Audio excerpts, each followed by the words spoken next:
Et notre invité politique ce matin, c'est Bruno Retailleau. Bonjour. Merci beaucoup d'être avec nous, sénateur de la Vendée, président du groupe Les Républicains ici au Sénat. On est ensemble pendant 20 minutes pour une interview en partenariat avec la presse régionale, représentée par votre presse régionale, Stéphane Vernet de Ouest France. Bonjour Stéphane. Bonjour, bonjour. Bonjour Stéphane Vernet. On a évidemment beaucoup de sujets d'actualité à voir avec vous et on commence par cette question du terrorisme puisqu'hier, malheureusement, une nouvelle attaque terroriste a frappé l'Europe. En Belgique, 2 Suédois ont été tués. Emmanuel Macron estime que l'Europe est bousculée. Vous aussi ? Bien sûr, elle est bousculée, mais elle n'a pas pris, par anticipation, loin de là, toutes les mesures de précaution pour protéger ses peuples. L'Europe s'est bâtie avec un logiciel, qui est un logiciel, je dirais, néolibéral, d'effacement des frontières.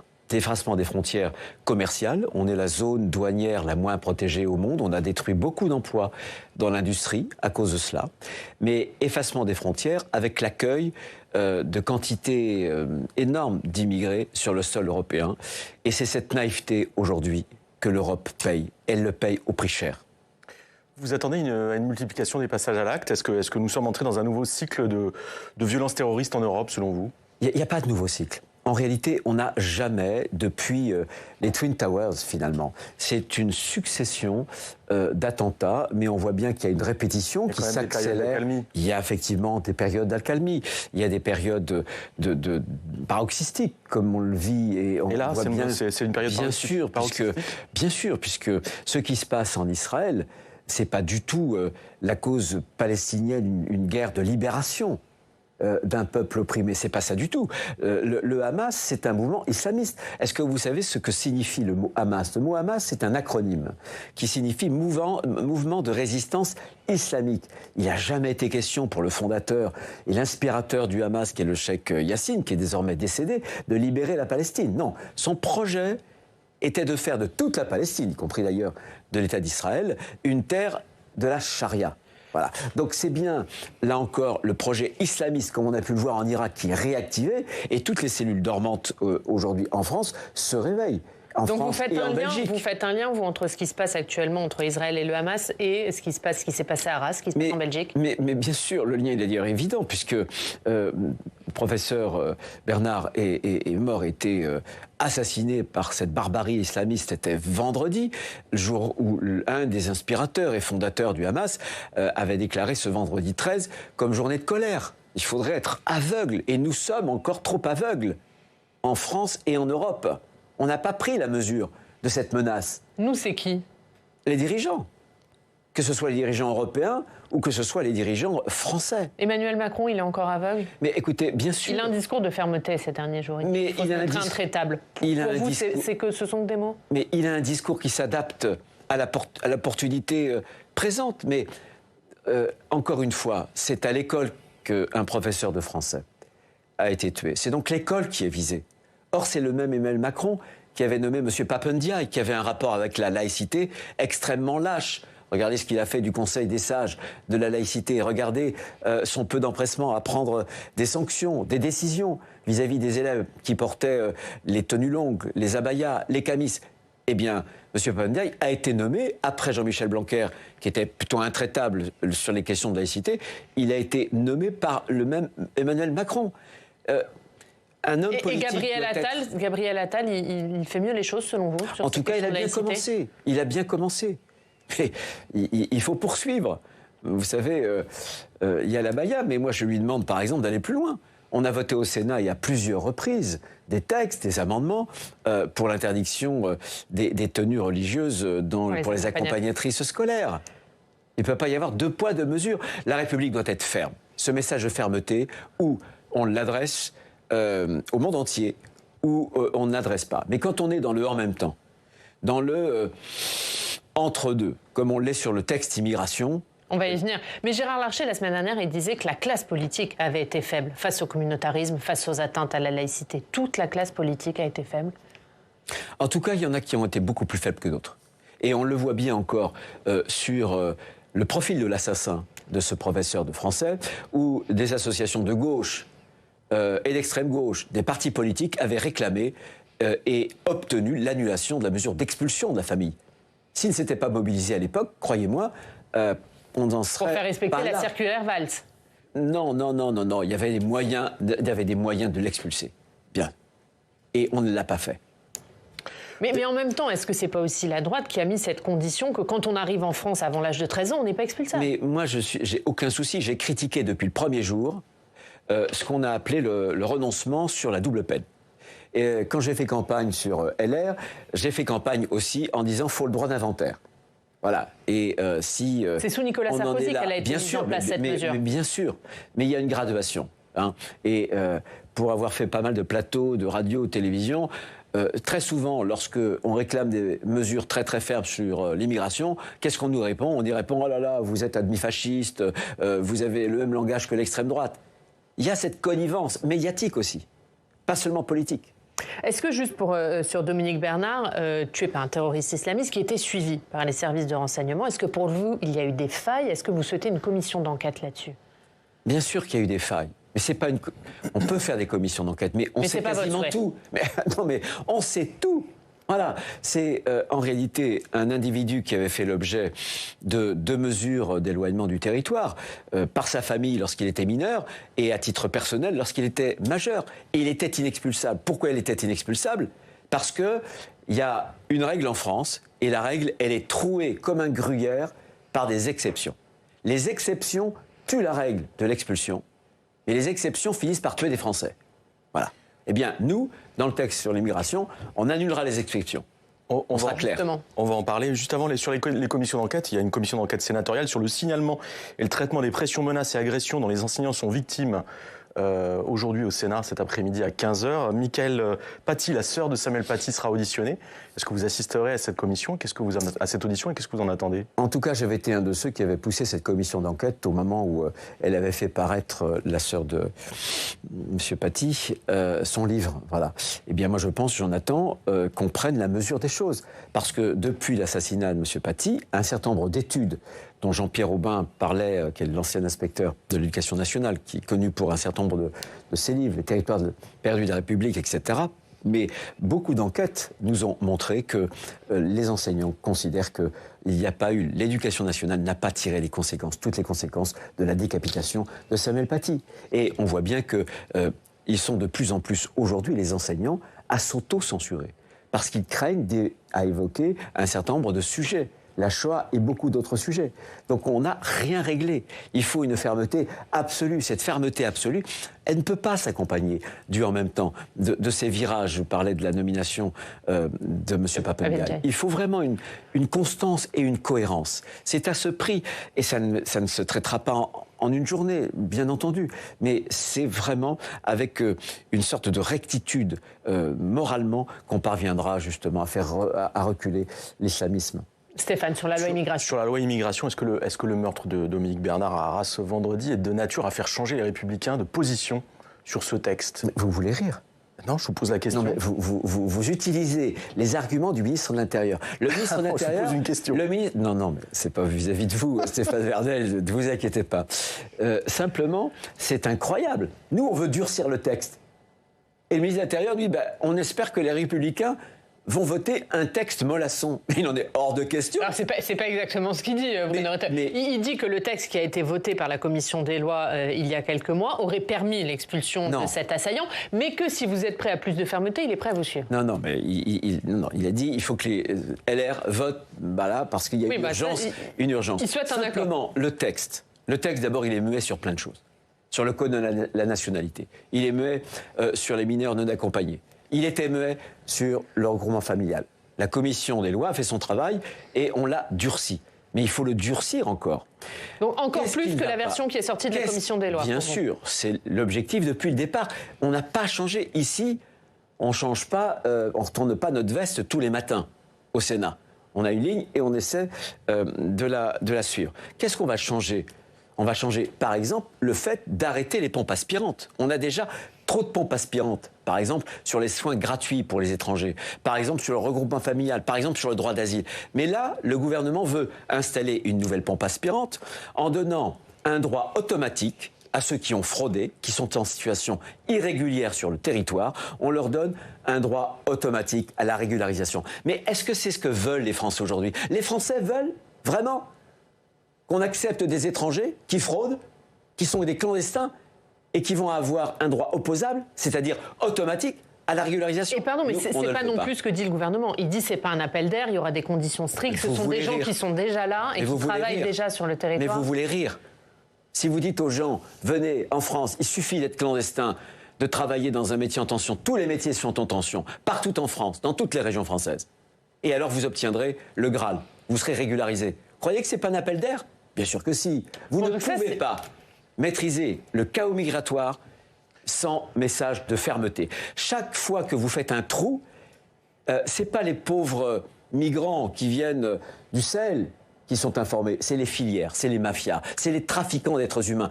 Relisez il y a 15 jours Le Monde qui indiquait, en questionnant 8 femmes, qui avaient toutes été violées. Est-ce que c'est ce qu'on veut ? Est-ce qu'on veut accélérer ces mouvements migratoires qui n'en sont qu'à leur début ? Ben, si on veut les accélérer, évidemment, on crée des trous dans la raquette. Donc cet article 3, c'est toujours une ligne rouge pour vous sur cette régularisation des métiers en tension. Est-ce que s'il est sorti du texte et passé via une circulaire, c'est un compromis acceptable pour vous ? Nous, les choses sont très claires. Vous avez 2 options possibles. La première option qu'a choisi le gouvernement, c'est la loi qui donne ce droit automatique à la régularisation pour ceux qui ont fraudé. Il n'en est pas question. Et puis, il y a, de tout temps, un pouvoir discrétionnaire donné au préfet, environ 7 000 par an. C'est très différent. La différence entre le droit automatique et le pouvoir discrétionnaire, c'est qu'un préfet ne va pas seulement contrôler s'il y a bien un emploi dans un secteur en tension, mais il va aussi contrôler à 360 degrés la capacité d'assimilation de l'individu. Et ça reste bien sûr exceptionnel. Donc, hors de question de passer par la loi. En revanche, le pouvoir discrétionnaire des préfets, donc la circulaire, de l'État, c'est ça peut être le compromis. Il n'y a pas de compromis possible. C'est pas un compromis. Il faudra c'est bien. la situation actuelle. À un moment, est-ce que vous souhaitez qu'il soit voté ce texte ? Ah mais moi non, je ne souhaite. Est-ce que vous souhaitez qu'il y ait une loi immigration ? Je souhaite qu'il y ait une loi immigration utile. Nous ne voterons pas. Écoutez-moi bien. Si demain si nous ne parvenons pas, si nous n'avons pas la majorité, par exemple, pour supprimer l'article 3, nous ne voterons pas le texte. Hors de question de tricher avec les Français. On est à la 22e ou 23e loi en 25 ans. Qu'est-ce que ça a changé ? Vous m'interrogiez il y a quelques années pour la loi Collomb, sous Emmanuel Macron. Et on me disait, ah oui, mais c'est beaucoup plus ferme. En même temps, on faisait le regroupement familial, on élargissait les conditions de regroupement familial pour les mineurs non accompagnés. Heureusement que le Sénat dit non à cette loi, puisque l'année d'après, c'était une explosion en matière de titres de séjour. Mais est-ce que vous l'avez, la majorité ? Parce que là-dessus, sur cet article 3, vous êtes un peu isolé. Les centristes, la gauche, la majorité présidentielle ne sont pas d'accord avec vous. Il y a un dialogue avec nos amis centristes, et je pense que nous trouverons un point d'atterrissage pour qu'il n'y ait ni article 3, ni article 4. Voilà. Mais aujourd'hui, les Français sont excédés. On ne peut pas faire semblant avec eux. Ou c'est un texte qui est utile, ou il ne l'est pas. Mais j'ajoute que malheureusement aujourd'hui, quand le Parlement vote la loi, les cours suprêmes la détricotent, inversent les choses. Je vais vous montrer un exemple très concret. Après Samuel Paty, il y a le texte contre le séparatisme. Je fais passer au Sénat une disposition qui sera votée à l'Assemblée nationale et qui sera dans la loi. C'est quoi cet amendement que je fais passer au Sénat ? Le fait de pouvoir retirer un titre de séjour ou refuser un titre de séjour à un étranger qui ne respecte pas les principes de la République. C'est simple. La liberté, la conscience, croire ou ne pas croire, la légalité, homme ou femme. Ça devient loi. Le Conseil constitutionnel, en août 2021, abroge cette disposition parce que pour lui, les principes de la République, c'est trop flou. Vous vous rendez compte ? Donc, c'est la raison pour laquelle nous avons proposé une modification constitutionnelle, nous voulons un référendum. Nous voulons élargir l'article 11 qui permettrait d'avoir un référendum sur cette question, tout simplement parce que quand le peuple tranche, le Conseil constitutionnel s'incline. Et cette révision constitutionnelle, est-ce que vous allez l'inscrire rapidement à l'ordre du jour du Sénat ? Le 12 décembre prochain. Donc juste après le vote du budget ? Le 12 décembre prochain, parce qu'on n'a pas des niches toutes les semaines, donc bien sûr.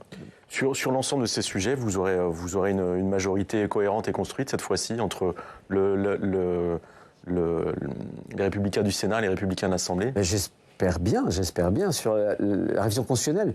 Oui, vous me posez sur la loi immigration. Oui, parce qu'après, il faut qu'elle aille à l'Assemblée, la révision constitutionnelle, une fois qu'elle a été examinée au Sénat. Est-ce que les députés LR vous ont dit qu'ils le reprendraient dans leur niche ? Je vous rappelle que ces deux textes, la loi ordinaire et la loi constitutionnelle, nous les avons déposés avec Olivier Marleix et Éric Ciotti ensemble, bien sûr. Donc il n'y aura pas de surprise. Donc ils seront repris. Pas de surprise. Juste pour revenir un peu en arrière sur la loi immigration, sur la question de l'assaillant, puisque Gérald Darmanin dit qu'avec le texte qui a été voté par la commission des lois du Sénat, l'assaillant d'Arras aurait pu être expulsé. Est-ce que vous dites la même chose ou est-ce que vous dites non, il faut encore durcir et on prendra des mesures pour durcir encore plus ? C'est une nouvelle carabistouille. C'est un peu compliqué, je vais essayer d'être clair. En réalité, il n'a pas pu être expulsé puisque la mesure d'expulsion, quand on arrive avant 13 ans, c'est quasiment impossible. Très bien. Gérald Darmanin ne modifie pas ce point-là, puisqu'il aurait fallu... C'est ce qu'il affirme, pourtant. Attendez. Il ne modifie pas ce point-là, il l'a maudit un petit peu en disant mais si quelqu'un est passible d'une peine de prison, etc., suffisante, on pourrait plus facilement l'expulser, même s'il arrive avant 13 ans. Lui, ce qu'il modifie, c'est le régime des OQTF, des obligations de quitter le territoire français avant 13 ans. Mais il y a une grande différence entre l'expulsion et l'OQTF. L'OQTF, le taux de réussite, le taux, comment dirais-je, où on parvient à... L'expulsion réelle, oui. Mais c'est lié au laissez-passer consulaire. Il est de moins de 7%. De moins de 7%. En 2022, c'était un peu plus de 9 000 sur 134 000. Vous vous rendez compte, donc ça ne marche pas. En revanche, l'expulsion, le taux est de quasiment 49%. Alors, c'est beaucoup moins, bien sûr. Mais surtout, pour une expulsion, c'est beaucoup plus fort. Parce que quand il y a un recours auprès de la justice administrative, il n'y a pas de suspension. Voilà. Et le retour, il est définitif. Quand vous expulsez, il n'y a pas de billet retour possible pour la France. Donc vous voyez bien, ce que nous, on fera, nous, pour le texte, c'est qu'on supprimera pour l'expulsion, toutes les exceptions dont je parlais tout à l'heure, qui sont en train d'affaiblir et même de tuer la règle. On va passer à la question d'Israël. Vous souhaitiez mettre à l'ordre du jour du Sénat demain soir une proposition de résolution pour condamner les crimes du Hamas et soutenir les Israéliens. Le gouvernement a refusé ? Le gouvernement refuse. C'est incroyable. Pourquoi ? C'est incroyable. Ce qu'on nous dit dans les couloirs, c'est le Quai d'Orsay.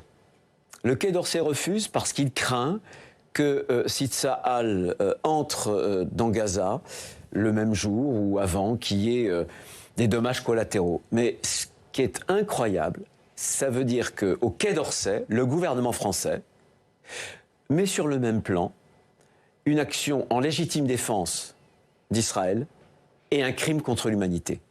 Enfin, ces images d'une violence paroxystique inouïe, elles n'ont pas choqué les membres du gouvernement, ces enfants qui sont égorgés, qui sont décapités, seulement parce qu'ils étaient juifs. Un enfant, c'est le symbole de l'innocence. Que pourtant, Emmanuel Macron a très clairement condamné, et il a dit très clairement qu'il soutenait Israël. Refuse. Donc pour vous, vous dites, il y a ce qu'il dit et il y a ce qu'il fait. C'est le relativisme, c'est la mise sur le même plan de choses qui ne le sont pas. Et c'est en même temps un profond mépris pour le Parlement.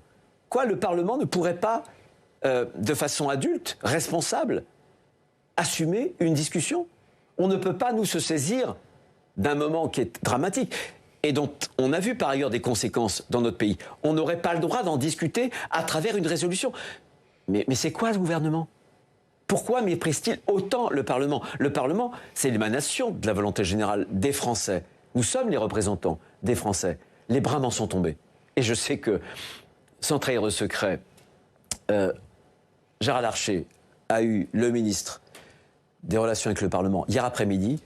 Croyez-moi, cette conversation téléphonique, il s'en souviendra longtemps. Et du coup, ils vont revenir sur cette décision ou pas ? Je ne sais pas s'ils vont revenir sur cette décision. Mais vous les appelez à revenir sur cette décision et à l'inscrire rapidement à l'ordre du jour ? Bien entendu. Ils se déshonorent. Ils se déshonorent vis-à-vis de ce qui s'est passé en Israël. Ils se déshonorent vis-à-vis du Parlement français. Est-ce que ça affaiblit aussi la voix de la France ? Mais bien sûr que ça affaiblit la voix de la France. On voit bien qu'on est toujours dans un entre-deux. Et malheureusement, il fut un temps où peut-être que le monde s'écrivait en nuances. Aujourd'hui, les nuances, malheureusement, elles ne sont souvent pas là. Et il faut trancher dans le vif, être clair, être net. C'est à ces conditions simplement qu'on peut diriger un pays dans un monde qui devient de plus en plus menaçant. Toute marque de faiblesse est exploitée contre nous. toute marque de faiblesse est exploitée contre nous. Il y a des questions qui se posent sur nos relations avec certains pays et qui ont d'ailleurs été posées la semaine dernière lors des questions d'actualité au gouvernement, notamment sur nos relations avec le Qatar. Est-ce qu'il faut les revoir Bien sûr qu'il faut les revoir. On a des dispositifs, une convention fiscale qui est outrageusement avantageuse. Voilà, donc revoyons ce genre de relations. C'est pas parce que le Qatar finance une équipe de foot en France, qui est une belle équipe de foot, qu'il faut être à leurs genoux. Bien sûr que non. Et aujourd'hui, on est à leurs genoux, pour vous? Mais il y a une complicité, bien sûr. Il y a une forme de complicité. Moi, je demande à en sortir. Stéphane. Est-ce que vous approuvez la démarche du sénateur LR des Bouches-du-Rhône, Stéphane Le Rudulier, qui demande la dissolution de parti qu'il accuse d'avoir fait l'apologie du terrorisme après les attaques du 7 octobre en Israël, dont la France insoumise? Comme Stéphane Le Rudulier, moi je suis abasourdi, choqué par la plupart des membres de LFI. Heureusement, certains ont sauvé l'honneur, qui refusent de qualifier de terroriste ce qui a eu lieu, ce crime contre l'humanité que le Hamas a commis contre le peuple israélien. C'est lamentable. Et on voit bien que LFI, depuis longtemps, a quitté l'arc républicain lorsque, en 2019, il battait le pavé à Paris aux côtés du CCIF. Ce sont des islamo-gauchistes.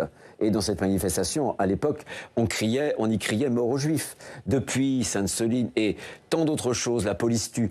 En fait, ces gens-là veulent ébranler la République. Ils veulent mettre à bas la République. Ils sont sortis de l'arc républicain. Maintenant, je pense que, malheureusement que, pour ce qui concerne la proposition, c'est très compliqué, puisque c'est un mouvement politique en France. Les conditions juridiques rendent les choses très très compliquées. Moi, ce que je souhaite, en tout cas, c'est que LFI revienne sur des principes républicains, responsables. Ça crée des dissensions au sein de la NUPES. Est-ce qu'elle va exploser en vol pour vous pensez?